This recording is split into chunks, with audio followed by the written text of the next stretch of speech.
Hello guys, once again welcome back to my channel mariner Praveen. ఈరోజు ఈ వీడియోలో merchant navy షిప్లో జాయిన్ అవ్వాలంటే ఏ కోర్స్ చేయాలి అండ్ ఆ కోర్స్ చేస్తే మెర్చెంట్ నేవీ షిప్లో ఏ డిపార్ట్మెంట్లో జాయిన్ అవ్వచ్చు అండ్ అదేవిధంగా మెర్చెంట్ నేవీలో టోటల్గా ఎన్ని కోర్సెస్ ఉన్నాయి అండ్ వాటికి జాయినింగ్ ప్రొసీజర్స్ అనేది ఎలా ఉంటుంది, ఏజ్ లిమిట్, ఎడ్యుకేషన్ క్వాలిఫికేషన్ ఎంత ఉండాలి అనేది ఈరోజు ఈ వీడియోలో తెలుసుకుందాం. ముందుగా మెర్చెంట్ నేవీ షిప్లో మనం జాయిన్ అవ్వాలి అనుకుంటే ముందుగా మనం ఏ డిపార్ట్మెంట్లో అవ్వాలి అనుకుంటున్నామో ముందుగా సెలెక్ట్ చేసుకోవాలి. ఎందుకంటే మెర్చెంట్ నేవీ షిప్లో 3 డిపార్ట్మెంట్స్ ఉన్నాయి. ఒకటి deck department, 2 engine department and third one is galley department. షిప్లో ఈ 3 డిపార్ట్మెంట్స్కు హెడ్గా కెప్టెన్ ఉంటాడు అండ్ టోటల్ షిప్ అనేది ఇతని కమాండ్లో ఉంటుంది. కెప్టెన్ అనేవాడు డెక్ డిపార్ట్మెంట్కు చెందినవాడు. డెక్ డిపార్ట్మెంట్లో కెప్టెన్ కాకుండా చీఫ్ ఆఫీసర్, ఇతనే సెకండ్ ఇన్ కమాండ్, తర్వాత second officer, third officer, deck cadet and deck crew ఉంటారు. అలాగే ఇంజిన్ డిపార్ట్మెంట్లో chief engineer, second engineer, third engineer, fourth engineer and engine cadet and engine crew ఉంటారు. వీళ్ళతో పాటు ఎలక్ట్రికల్ ఆఫీసర్ కూడా engine డిపార్ట్మెంట్లో ఉంటాడు. And next galley department. Galley డిపార్ట్మెంట్కి హెడ్ చీఫ్ కుక్. చీఫ్ కుక్తో పాటు assistant cook, chief steward, general స్టీవర్డ్లు ఈ గ్యాలీ డిపార్ట్మెంట్కి చెందుతారు. షిప్ అనేది ఒక పోర్ట్ నుండి వేరొక పోర్ట్కి సెయిల్ అవ్వాలి అంటే ఈ 3 డిపార్ట్మెంట్స్ కలిసి పనిచేస్తేనే సెయిలింగ్ అనేది హ్యాపీగా అవుతుంది. డెక్ ఆఫీసర్స్ షిప్ను సరైన మార్గంలో తీసుకెళ్లడానికి సహాయపడతారు. అలాగే ఇంజనీర్స్ అనేవాళ్ళు షిప్ ఇంజిన్స్ను కంట్రోల్ అండ్ మానిటర్ చేస్తూ షిప్ అనేది ముందుకెళ్లడంలో యూజ్ అవుతారు. అలాగే సెలూన్ డిపార్ట్మెంట్ కూడా షిప్లో ఉన్న వారందరికీ time to time food arrange చేయడంలో హెల్ప్ అవుతారు. డెక్ అండ్ ఇంజిన్ రేటింగ్స్ అనేవాళ్ళు షిప్లో ఉన్న ఆఫీసర్స్ అండ్ ఇంజనీర్స్ అండర్లో ఉండి షిప్ యొక్క మెయింటెనెన్స్ చేయడంలో వీళ్ళు సహకారాన్ని అందిస్తారు. ఇప్పుడు మెర్చెంట్ నేవీలో ఉన్న కోర్సెస్ గురించి తెలుసుకుందాం. ఫస్ట్ వచ్చి జీపీ రేటింగ్. జీపీ రేటింగ్ అనేది 6 months ట్రైనింగ్ ఉంటుంది. దీనికి 10th క్లాస్ క్వాలిఫికేషన్ ఉంటే సరిపోతుంది. ఎడ్యుకేషన్ పరంగా 10th క్లాస్లో 40% మార్క్స్ వచ్చి పాస్ అయితే సరిపోతుంది. అండ్ ఇంగ్లీష్లో కూడా 40% మార్క్స్ అనేవి ఉండాలి. 10th క్లాసే కాకుండా ఐటీఐ స్టూడెంట్స్ని కూడా వీళ్ళు జాయిన్ చేసుకుంటారు. గవర్నమెంట్ అప్రూవ్డ్ చేసిన కొన్ని ఇన్స్టిట్యూట్స్ నుంచి ఐటీఐ ఫైనల్ ఇయర్లో ఓవరాల్గా 50% అండ్ ఇంగ్లీష్లో 40% మార్క్స్తో పాస్ అయిన వాళ్ళని ఈ కాలేజెస్ అనేవి చేర్చుకుంటాయి, like Great Eastern etcetera. GP రేటింగ్కు ఏజ్ లిమిట్ వచ్చి 17.5 to 25 years and medical fitness వచ్చి ఫిజికల్గా ఫుల్గా ఫిట్ అయి ఉండాలి అండ్ ఐసెట్ వచ్చి 6/6 ఉండాలి అండ్ కలర్ బ్లైండ్నెస్ అనేది ఉండకూడదు. క్యాండిడేట్ అనేవాడు GP rating 6 months training complete చేసి పాస్ అయ్యాక తను డెక్ డిపార్ట్మెంట్లో లేదా ఇంజిన్ డిపార్ట్మెంట్లో జాయిన్ అవ్వచ్చు. స్టార్టింగ్ డెక్ డిపార్ట్మెంట్లో అయితే ట్రైనింగ్ వైజ్గా, ఇంజిన్ డిపార్ట్మెంట్లో అయితే ట్రైనింగ్ వైపర్గా జాయిన్ అవ్వచ్చు. అదే ఫిట్టర్ అయితే ట్రైనింగ్ ఫిట్టర్గా జాయిన్ అవుతారు. నెక్స్ట్ కోర్స్ వచ్చి DNS course, diploma in nautical science. Diploma in nautical science అనేది 1 year ట్రైనింగ్ ఉంటుంది. క్వాలిఫికేషన్ వచ్చి 12th సైన్స్లో పీసీఎం అనేది 60% ఉండాలి అండ్ అలానే 50% మార్క్స్ అనేవి ఇంగ్లీష్లో వచ్చి ఉండాలి.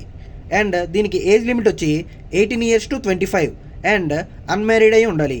ఈ కోర్సులో జాయిన్ అవ్వాలి అంటే ఎట్టి పరిస్థితుల్లో ఐఎంయూ సెట్ అనేది Indian maritime university common entrance test అనేది అటెండ్ అయ్యి అందులో క్వాలిఫై అవ్వాలి అండ్ విత్ స్పాన్సర్ అనేది ఉండాలి. క్యాండిడేట్ అనేవాడు మెడికల్లీ ఫుల్ ఫిట్గా ఉండాలి.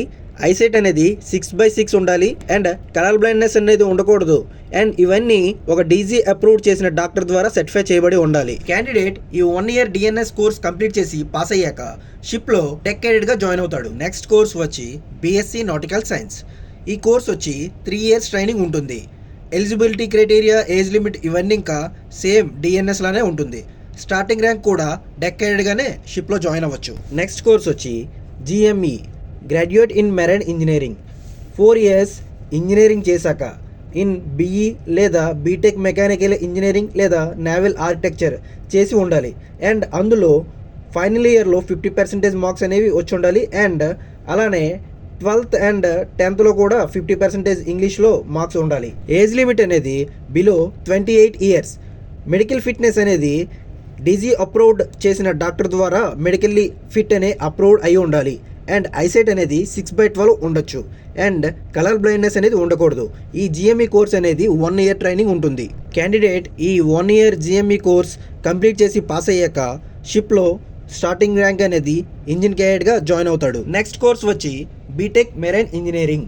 ఇంటర్మీడియట్ తర్వాత 4 years కోర్స్ ఈ మెరైన్ ఇంజనీరింగ్ కాలేజెస్లో ఉంటుంది.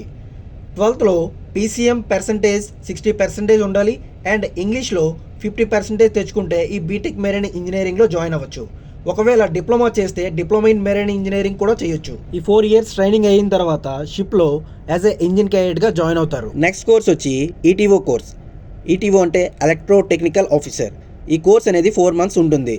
ఈ కోర్సులో జాయిన్ అవ్వాలి అంటే డిప్లొమా ఇన్ ఎలక్ట్రికల్ లేదా ఎలక్ట్రానిక్స్ చేసి ఉండాలి. డిప్లొమా కాకుండా బీటెక్లో అయితే బీటెక్ ఎలక్ట్రికల్ ఇంజనీరింగ్లో ఎలక్ట్రికల్ ఇంజనీరింగ్ లేదా ఎలక్ట్రానిక్స్ ఇంజనీరింగ్ లేదా electrical and electronics engineering or electronics and telecommunication లేదా communication engineering or electronics and instrumentation బ్రాంచెస్లో చేసి ఉండాలి. బీటెక్ ఫైనల్ ఇయర్లో more than 50% ఓవరాల్ మార్క్స్ ఉండి ఏజ్ less than 30 ఉండి 12thలో పీసీఎం పర్సంటేజ్ అనేది 50% మోర్ ఉండాలి అండ్ 10th 12thలో ఇంగ్లీష్ అనేది కూడా 50% మార్క్స్ ఉండాలి. సో ఇలా ఉంటే మీరు ఎలిజిబుల్ అయినట్టు ఈటీఓ కోర్స్కి. అలానే మీరు ఒకవేళ డిప్లొమా చేసి ఉంటే డిప్లొమాలో 60% కన్నా మార్క్స్ ఎక్కువ వచ్చి ఉండి 10thలో 50% కన్నా ఇంగ్లీష్ మార్క్స్ అనేవి ఎక్కువ ఉంటే మీరు ఈ కోర్స్ చేయడానికి ఎలిజిబుల్ అండ్ మెడికల్లీ ఫిట్ అనేది కంపల్సరీగా ఉండాలి ఈ కోర్స్కి. ఈ 4 months ఈటీఓ కోర్స్ కంప్లీట్ చేశాక సిప్లో ట్రైనీ ఈటీఓగా జాయిన్ అవుతారు. నెక్స్ట్ కోర్స్ వచ్చి CCMC certificate course in maritime catering. ఈ సిసిఎంసి కోర్స్ ట్రైనింగ్ అనేది 6 months ఉంటుంది. ఎడ్యుకేషన్ క్వాలిఫికేషన్ అనేది 10+2 కంప్లీట్ అయ్యి ఉండాలి విత్ 40% అగ్రిగేట్ అండ్ ఇంగ్లీష్లో కూడా 40% మార్క్స్ అనేవి వచ్చి ఉండాలి. మెడికల్ ఫిట్నెస్ అనేది 6/6 ఉండొచ్చు లేదా 6/9 ఉన్నా పర్వాలేదు, కానీ కలర్ బ్లైండ్నెస్ అనేది మాత్రం ఉండకూడదు. ఏజ్ లిమిట్ అనేది 17.5 నుంచి స్టార్ట్ అయ్యి 25 years వరకు ఉంటుంది. స్టార్టింగ్ ర్యాంక్ అనేది మీరు షిప్లో జనరల్ స్టీవర్డ్గా జాయిన్ అవుతారు. ఈ కోర్స్ జాయిన్ అవ్వాలి అంటే మీరు ఆ పర్టికులర్ మెరైన్ కాలేజ్కి ఎంట్రన్స్ టెస్ట్ ఇవ్వాల్సి ఉంటుంది. అందులో మీరు పాస్ అయ్యాక ఆ కాలేజ్లో మీరు సిసిఎంసి కోర్స్ చేయాల్సి వస్తుంది. ఐ హోప్ ఈ వీడియో మీ అందరికీ నచ్చింది అనుకుంటా. నెక్స్ట్ వీడియోలో ఇంకొక టాపిక్తో మీ ముందుకు వస్తా. Thank you for watching.